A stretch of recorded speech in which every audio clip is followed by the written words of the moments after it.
What they tell you when you want to invest in Dubai? What is the first thing? They They- say it's tax-free. They don't tell you about hidden fees. We will discuss all of that. Qualifying is the most important point, especially for agents. You need to know who you are dealing with, especially in this aggressive market we have right now. Everybody's investor, everybody's billionaire. So today we will discuss what they don't tell you about investing in Dubai. We will give the ugly truth, the naked truth, as they say, and we will go through some points that might be very interesting, especially as a first-time investor. So, do you want to start, Edgar? Yeah. So what they don't tell you usually, they don't tell you about taxes, some taxes that we have in Dubai. They don't tell you about hidden fees. We will discuss all of that. What they tell you when you want to invest in Dubai? What is the first thing? They They- say it's tax-free. Yeah, exactly. It's not tax-free, first of all. We have tax. Yeah. And you want to say which tax we have? We have, first of all, if you act as a company, you have the corporate tax, which is 9%. Yes. I know there are some free zones, I know that, but still there are some rules for that, some laws where you also have to pay taxes. So it doesn't work that easy. And especially as an investor, you will also have to pay some fees. We don't call it here as a tax, but we have the DLD, which is 4%. 4% DLD fee. And one more fee we have, one more tax. It's VAT, 5%. Exactly. So about taxes, that's it. But we also have other hidden costs that investors should pay. And next one is, you want to say it or? Say it. Okay. Give us the hidden. Okay, service charges is also mandatory. When you live in a building, this building will be maintained by some management company, and you need to pay it. You need to pay per square feet price for it. Guys, to be more specific, what is maintenance fee? Edgar said it already. To just dig a little bit deeper, that means the electricity, the cleaning, the maintenance of the elevators, of the amenities especially, and all the electricity that goes for the whole building will be charged by each resident Yeah. or the landlord, to be more specific. More amenities you have, more service charge you will pay. More luxury the building, Yeah. more you pay. Bigger That's how it building, works. more luxurious building, more lights, more energy cost, you will pay more. But you get really well maintained building. So Yeah. everything will be clean. You will have employees who will take care of swimming pool, of your training room, Everything. gym, and all the amenities will be clean and well maintained. So you get that. This is actually a good point, because in other countries you pay the service fee. For example, in Germany, but you don't have any amenities, you don't have anything. Oh yeah. But you pay the same amount. Oh, that's sad. Yeah. And you don't get a gym, you don't get a pool, you don't get anything. And sometimes the service fees are even higher than in Dubai. Mm-hmm. You want to say how much in average we pay service charge here? In Dubai, it really depends if we are looking into into the project. Yeah. It depends on the area also. The area also, Yeah. the building also. The you know. developer also, if it's a luxurious developer, obviously it will be more. For example, when I was working for Ellington, we had, we can say maybe an average of 20, let's say. In JVC, we have an average of 15 per square feet. Yeah. That means if you have 100 square feet, for example, 100 square is small, I know, but to calculate it, 100 times 15 is 1,500 for a year. Yeah. So monthly it will be divided by 12. But in very luxurious building, it's even up than 30. Actually. Over 30, we have 35, Over we have 30, even more, which is Hotel crazy. apartments are also Yeah. having a high service charge. What other hidden fees we have, bro? This is actually it depends now if you're looking to secondary, a ready option, Yes. or off plan. Off plan. If it's off plan, we pretty much have less costs, I would say, most of the times. Yeah. Because what you have in secondary market, in ready options, what most agents don't tell you is the conveyancing fees and of course the service fee, admin fee, and the conveyancing fee, which can be a couple thousand. Yeah, but conveyancing fee is not a mandatory actually. It's good for you if you have difficult cases. If you do mortgage to mortgage, for example, it's better for you need for mortgage to mortgage. to have a legal support, let's say. If it's cash to cash, you can do it yourself. But everything that is mortgage to cash or cash to mortgage, the most difficult case in Dubai. Why? Because you have to go get approval from the developer. You have to get approval from the bank. You have to get approval, and all of this takes time. And if you don't know the laws, you don't know who to talk to, what to do, it will take a lot of time. We have mortgage to mortgage deals that take a couple months till they get through. Sometimes even cash to cash takes a couple of months because some It can, developers yeah. they It can happen. give NOC, no objection certificate, to sell your property during like 3-4 weeks, and you just have to wait.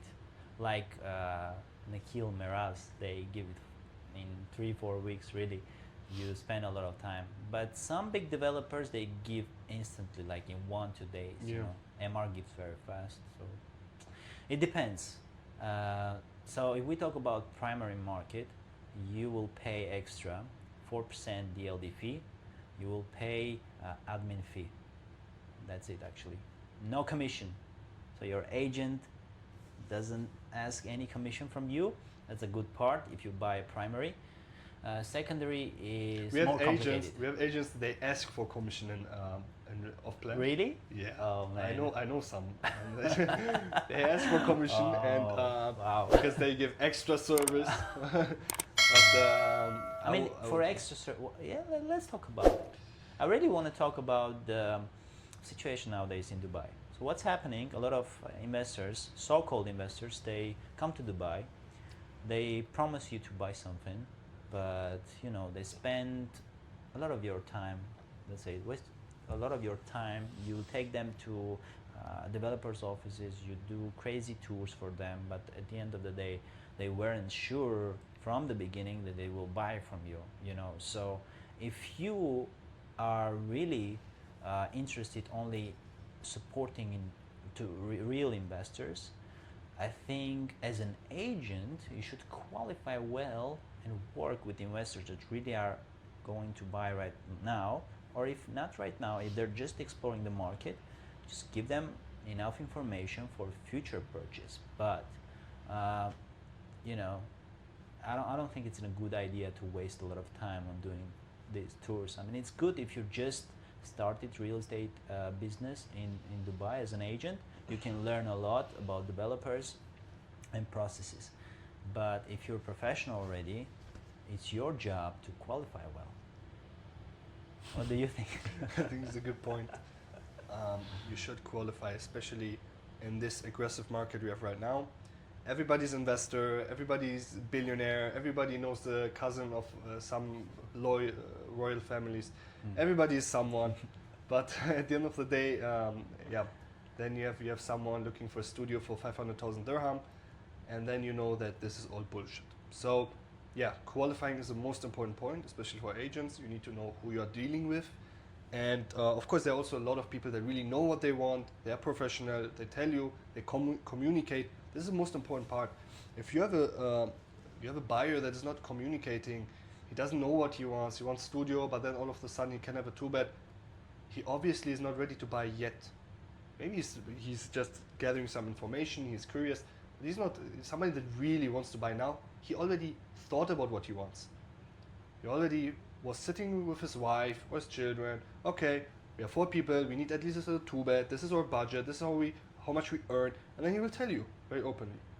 So I think this is one of the fastest way to recognize if he's communicative with you and tells you what he's looking for. If he doesn't know what he's looking for, or she. That's for agents, but for investors, I think for you even it's better if your agent tells you in advance that looking some projects at the moment that will not be actual after 3-4 months. There's no point in that. It's better for you if you have such agent. Like you know, like recently I was receiving some calls from my Armenian investors, and you know, they were saying, Edgar, really, we're planning like after 3-4 months, you know, And when you say the truth, they really understand that there's no point. They will call you back in 6 months, you know, but they will call you because you was truthful. And I think it's one of the good sides of agent that you can have is that you are truthful to your investors. Being honest is very important. Also, there's no point to push someone to buy if he's not ready now, or if he's not sure. If somebody's ready, then you can I would Motivate tell them. motivate them, or I Yes. would tell them if there's really a rare and great opportunity, a very nice project and concept, I would definitely try to make clear that this is a very good opportunity to make money. Yes. And yeah, then from there you can see how it goes. Yeah, only in these cases. You just need to message them, say, listen, this is really something unique.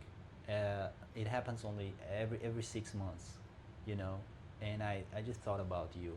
I Yeah. thought that it's gonna bring a value in your life. So if you wanna try, let's do it. And people will appreciate it, of course. At the end of the day, you need to know what you want. You want to make money, or you want to find something you like. Because there might be something that is not your taste, that you don't maybe love, but you will make money. Because it's a great opportunity, unique concept. Maybe you want something on the beach, but then we have a forest concept building that is maybe very unique and happens one time in Dubai. Then you should know that this will bring money based on the developer, the location, all of this, of course, are factors. But it doesn't have to be always your taste, I would say. You know what happened to me lately? One of my clients came to Dubai. He's from Israel and he is first time buyer. And he said, really, I wanna. Now, before that, we had a couple of months of conversations. I was telling him everything about market. But then at some point, when we were very close to get really some valuable option from Imtiaz, he said, you know, I decided to buy a ticket and arrive to see all the areas first and then make a decision. He came, we went, saw Imtiaz sales office. He also met some other agents. He wanted to compare. And at the end, I just asked him, so what do you think? You have any opinion? You want to move with any of the projects? I've told you everything what can help you. So I provided all kind of information. And if you're ready to go for the next step, I will support you. If not, then tell me what's the problem. So let's discuss. So what he told me, you know, what was the interesting part? He told me I have to go back, sit down, analyze, and listen to my intuition. Really? Listen to your intuition. It's not gonna work with this Dubai real estate. It's not working that way. You can listen to your intuition if you are an end user, if you want to live there, but if you're an investor, there are statistics, there are numbers. You need There to... is no time for intuition. There's no time. Sorry to interrupt you, but I have this, I get this a lot also, so it comes out of my soul. There is no time for intuition. You have Bingati now, launching in Business Bay, 1 million starting for studio. Obviously that's only the starting price, but anyways, let's take 1 million for example. Now it's sold out. Now immediately it's 1.1 million. Immediately. In 1 week, 2 weeks. Yeah. You don't have that. Your intuition just took you 200,000 dirham. So it's better to not listen to your intuition. Yeah. You have a big brand, you have a big project, you have a unique concept, you see the pictures, you see the developer delivered 50 projects before, there's no risk. What risk can you probably have from a multi-billion dirham company that delivered all over Dubai and is launching a new concept with good prices? What do you probably have to think about? I can understand some people, because it's the first investment, they just have the feeling of fear. Yeah. This I cannot blame it. I cannot blame it, honestly.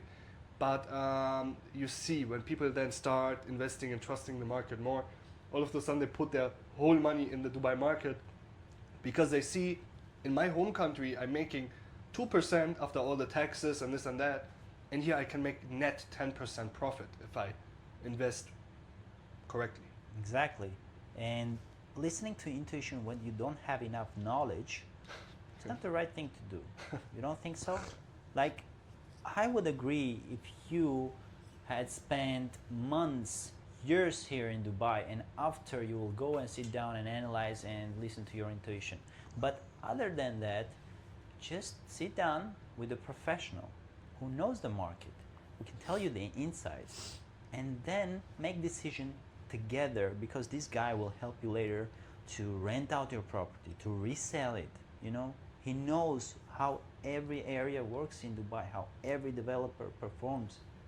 You don't know all of that. So what are we talking about? If you don't trust anyone, there are some people like me that are dickheads, that don't like to listen to people. If you're this kind of guy that you have to be sure by yourself, fine.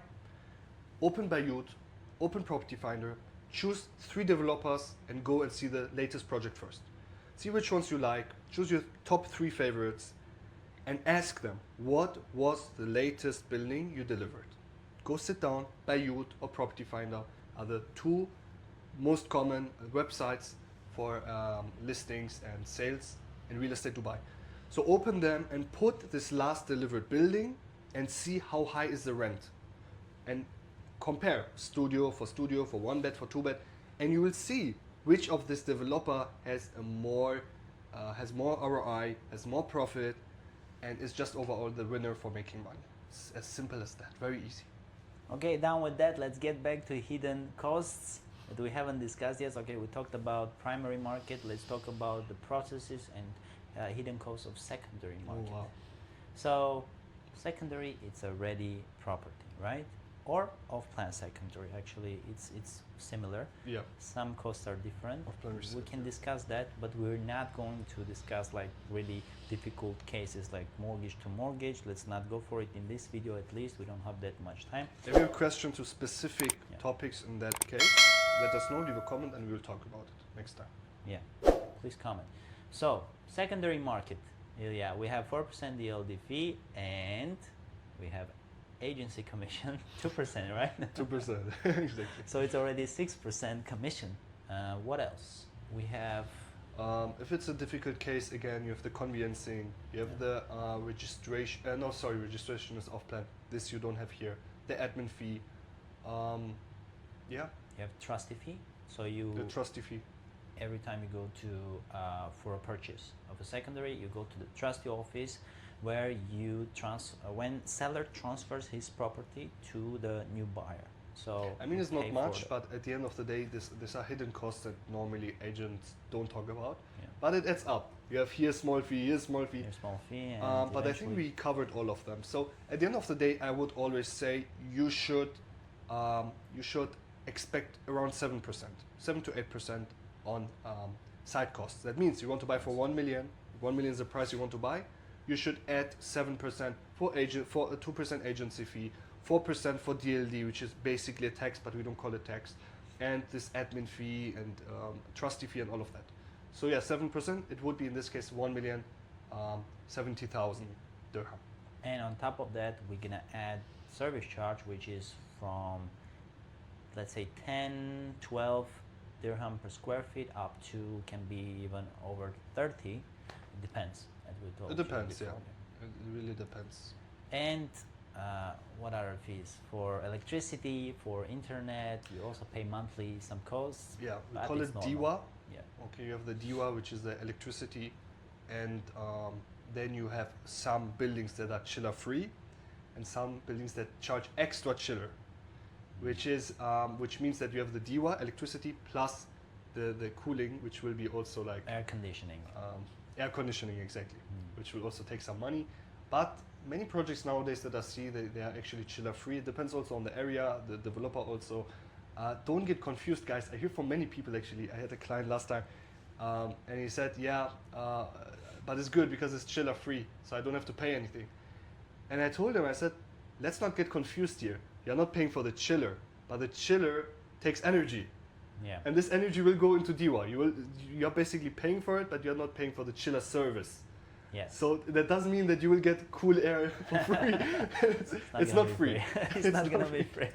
They will charge you, but it will go into your DIWA. So many people think this actually. It's true. So yeah, this is another fact. Any other hidden costs maybe you want to Oh add? man, what do we have? I mean, as an investor, if you want to rent your place out, you don't pay agency fee. But if you do short-term rental and you give it to an agency, management company, or to over Airbnb, we have normally between 10 to 20% fee from the Yes. profit. That means if you make, I don't know, 100,000 a year, you would pay at least 10 to 20,000 to this agency to manage everything: the cleaning, the renting out, finding clients. You basically give them the keys and you can just relax, and they will do everything. But you need to see if it's worth it for you to make 10 to 20% giving to them. Average is 15%. Yeah, it depends what kind of strategy you are going to use in future with your property, and we will discuss strategies maybe in next videos, right? Sure.